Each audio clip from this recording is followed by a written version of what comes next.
गौतम बुद्ध के समय में वैशाली राज्य में एक प्रसिद्ध गणिका रहती थी जिसका नाम आम्रपाली था। वह बहुत सुंदर थी और उसे नगर वधु घोषित किया गया था, यानी पूरे शहर की पत्नी।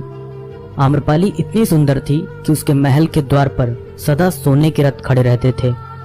यहाँ तक कि महान राजाओं को भी उससे मिलने के लिए इंतजार करना पड़ता था।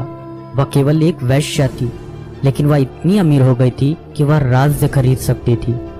आम्रपाली का शरीर जितना सुंदर था, उससे कहीं अधिक सुंदर उसकी आत्मा थी, जो सच्चे प्यार के लिए तरसती थी। क्योंकि आम्रपाली खुद से वैश्या नहीं बनी थी, उसे जबरदस्ती राजा ने वैश्या बनाया था। आम्रपाली ग्राहकों को बहुत प्यार करने का दिखावा करती थी, क्योंकि उसे इसके लिए भुगतान किया जाता था। लेकिन अंदर से वह उनसे बहुत नफरत करती थी, क्योंकि वह सभी उसका इस्तेमाल एक भोग की वस्तु के रूप में करते थे, एक इंसान के रूप में उसका सम्मान नहीं करते थे। एक दिन आम्रपाली अपने महल की बालकनी में खड़ी थी। अचानक उसने अपने महल के सामने से एक युवा बौद्ध भिक्षु को गुजरते हुए देखा, जिसके पास कुछ भी नहीं था सिवाय एक भिक्षा पात्र के। लेकिन उसके पास जबरदस्त जागरूकता थी और लोगों को खुद की ओर आकर्षित करने की अद्भुत शक्ति थी। जब युवा बौद्ध भिक्षु ने ऊपर की तरफ देखा तो आम्रपाली उसे देख रही थी। युवा भिक्षु ने आम्रपाली की ओर देखते हुए बेहद सम्मान भाव के साथ आम्रपाली को प्रणाम किया।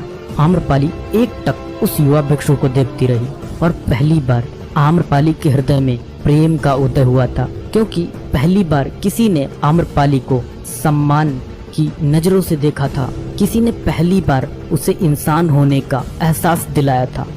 आम्रपाली तुरंत सीढ़ियों से नीचे उतरी और बाहर आकर उस युवा बौद्ध भिक्षु के पैर छुए और कहा, भंते, कृपया आज के दिन आप मेरे मेहमान बने और मेरे महल में चलकर भोजन स्वीकार करें। आगे आम्रपाली ने कहा, कृपया मेरे निमंत्रण को ना कहें, क्योंकि पहली बार मैंने किसी को निमंत्रण दिया है। मुझे हजारों बार राजाओं और सम्राटों द्वारा आमंत्रित किया गया, लेकिन मैंने कभी किसी को आमंत्रित नहीं किया है। यह मेरा पहला निमंत्रण है। युवा भिक्षु ने सम्मान पूर्वक आम्रपाली का निमंत्रण स्वीकार करते हुए भोजन ग्रहण किया। भोजन देने के बाद आम्रपाली ने कहा, भंते, आज से 3 दिनों के बाद बारिश का मौसम शुरू होने वाला है, जो कि अगले 4 महीनों तक रहेगा, और मैं आपको अपने घर में 4 महीने रहने के लिए आमंत्रित करती हूँ। आने वाले 4 महीनों के लिए यह महल आपका आश्रय होगा। मैं आपको पूर्ण रूप से आश्वस्त करती हूँ कि मैं किसी भी प्रकार से आपके ध्यान की बाधा नहीं बनूंगी, बल्कि मुझसे जितना हो सकेगा आपके ध्यान की सुविधाओं को सुगम बनाने का प्रयास करूंगी। दरअसल लेकिन इस विषय में मैं स्वयं निर्णय नहीं ले सकता। मैं आपके प्रस्ताव के विषय में बुद्ध से पूछूंगा। अगर वह मुझे अनुमति देंगे तो मैं आपके महल में आश्रय अवश्य ग्रहण करूंगा। इतना कहकर वह बौद्ध भिक्षु वहां से चला गया। इससे पहले कि वह युवा भिक्षु बुद्ध के पास पहुंचता और आम्रपाली के प्रस्ताव के बारे में कुछ बताता, उससे पहले वहां पर मौजूद अन्य भिक्षु बुद्ध के पास पहुंच गए और बुद्ध से कहा, बुद्ध, आप उस युवा भिक्षु को रोकिएगा। आम्रपाली ने उसे 4 महीने रहने के लिए अपने घर बुलाया। आम्रपाली एक वैश्या है और एक भिक्षु एक वैश्या के घर में 4 महीने रहे, यह सही नहीं है। इससे हमारे संघ में गलत संदेश जाएगा। बुद्ध ने कहा, कृपया आप लोग शांत हो जाएं और उस भिक्षु के आने की प्रतीक्षा करें। थोड़ी देर बाद वह युवा भिक्षु बुद्ध के पास आया, बुद्ध के पैर छुए और उन्हें पूरी कहानी सुनाते हुए कहा, बुद्ध, नगर की एक आम्रपाली नाम की महिला ने मुझे बारिश के 4 महीने अपने घर पर रहने के लिए आमंत्रित किया है।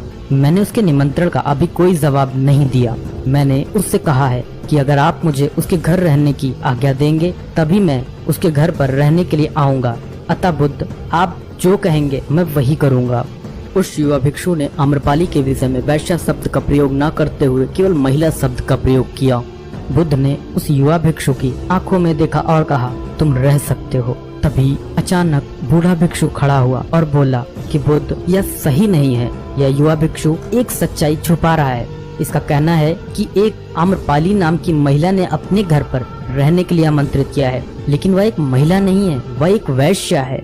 बुद्ध ने कहा, मैं जानता हूँ, और क्योंकि इसने वैश्या शब्द का प्रयोग नहीं किया, इसका अर्थ है इसके मन में उसके लिए सम्मान का भाव है, इसलिए मैं इसको वहाँ रहने की अनुमति दे रहा हूँ। वहाँ मौजूद हजारों भिक्षुओं को विश्वास नहीं हो रहा था कि बुद्ध ने एक युवा भिक्षु को एक वैश्या के घर में रहने की अनुमति दे दी है। अगले 3 दिनों के बाद वह युवा भिक्षु आम्रपाली के घर रहने के लिए चला गया। उसके जाते ही वहाँ पर उपस्थित अन्य भिक्षु उसके विषय में तरह तरह की बातें बनाने लगे। बुद्ध ने सभी को शांत करते हुए कहा, मुझे मेरे भिक्षु पर विश्वास है। मैंने उसकी आंखों में देखा है कि उसके भीतर तनिक भी भोग की इच्छा नहीं थी। अगर उस भिक्षु का ध्यान गहरा है तो वह आम्रपाली के हृदय को परिवर्तित कर देगा, और अगर भिक्षु का ध्यान गहरा नहीं है तो आम्रपाली अपने शारीरिक आकर्षण से भिक्षु को परिवर्तित कर देगी। यह एक प्रश्न है ध्यान और शारीरिक आकर्षण के मध्य, जिसका उत्तर हमें 4 माह के बाद मिलेगा।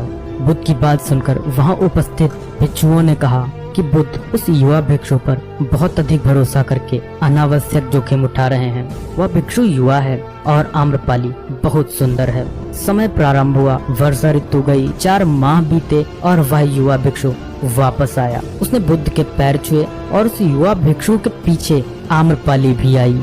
उस युवा भिक्षु ने आम्रपाली का बुद्ध से परिचय कराते हुए कहा, बुद्ध, यह आम्रपाली है और यह आपसे दीक्षित होना चाहती है। यह एक अनोखी महिला है। यह न केवल सुंदर है बल्कि इनकी आत्मा उतनी ही शुद्ध है जितनी आप कल्पना कर सकते हैं। आम्रपाली ने बुद्ध के पैर छुए और कहा, मैं पहली बार देखने भर से इस युवा भिक्षु से प्रेम करने लगी थी, इसलिए मैंने इस युवा भिक्षु को अपने सौंदर्य से कई बार आकर्षित करने का प्रयास किया, लेकिन मैं पूर्ण रूप से असफल रही। इसके बजाय इस युवा भिक्षु ने मुझे ध्यान के प्रति जागरूक किया और यह एहसास कराया कि वास्तविक जीवन भोग नहीं अपितु ध्यान है। इसलिए बुद्ध, मैं अपनी सारी संपत्ति आपके भिक्षुओं को दान में देना चाहती हूँ और शेष जीवन ध्यान में बिताना चाहती हूँ। इसके बाद आम्रपाली बुद्ध के शिष्यों में पहली महिला हुई जिन्हें आत्मज्ञान की प्राप्ति हुई। बुद्ध ने अपने पंथ के सभी शिष्यों से कहा, यदि तुम वैश्याओं की संगति से डरते हो तो उस डर का उस वैश्या से कोई लेना देना नहीं है, बल्कि वह डर तुम्हारे बेसुध मन की उपज है, क्योंकि तुमने अपनी कामुकता को दबा दिया है और कामुक ऊर्जा को दबाया नहीं जा सकता, इसे केवल रूपांतरित किया जा सकता।